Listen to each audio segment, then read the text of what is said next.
Coventry, Connecticut. This town was once home to Revolutionary War hero Nathan Hale, who was raised along the banks of its idyllic lake.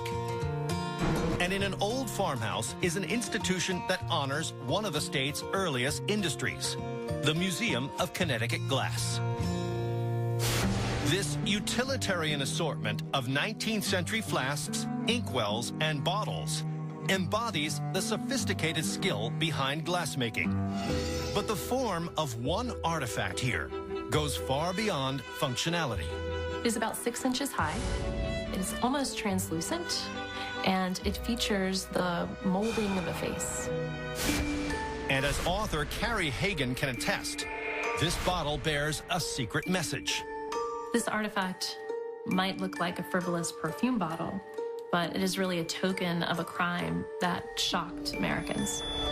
How did this piece of glassware come to epitomize a heart-wrenching saga that consumed the nation? Philadelphia, July 1st, 1874. After a long day at work, businessman Christian Ross returns home. He is eager to see his two sons, 5-year-old Walter and 4-year-old Charley. But the boys are nowhere to be found. He starts looking through the neighborhood, and all of a sudden he looks up and sees Walter walking towards him. Visibly distressed, the 5-year-old tells his father something troubling.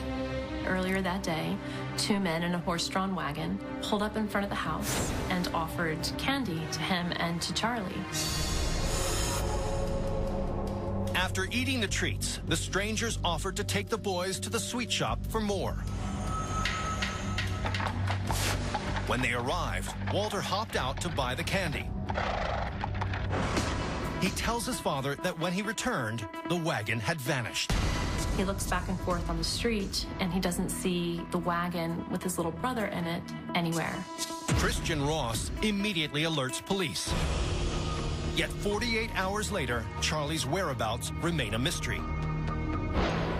Finally, 3 days after the boy's disappearance, a chilling clue arrives by post. Christian receives an odd-looking letter. It's written in horrible grammar, and in it he is told, "We is got him. We have your child. Come up with $20,000 or never see your son again." The steep sum sends Ross into a panic. Christian Ross does not have $20,000. He is not as wealthy as they assumed he was. To make matters worse, the kidnappers refuse any direct line of contact. They tell Christian that the only way that he can communicate with them is by putting an advertisement in the personal section of the Philadelphia Public Ledger newspaper. On July 8th, he posts an ad accepting the terms. And over the next 3 weeks, several messages between Ross and the kidnappers are printed in the paper for all to see.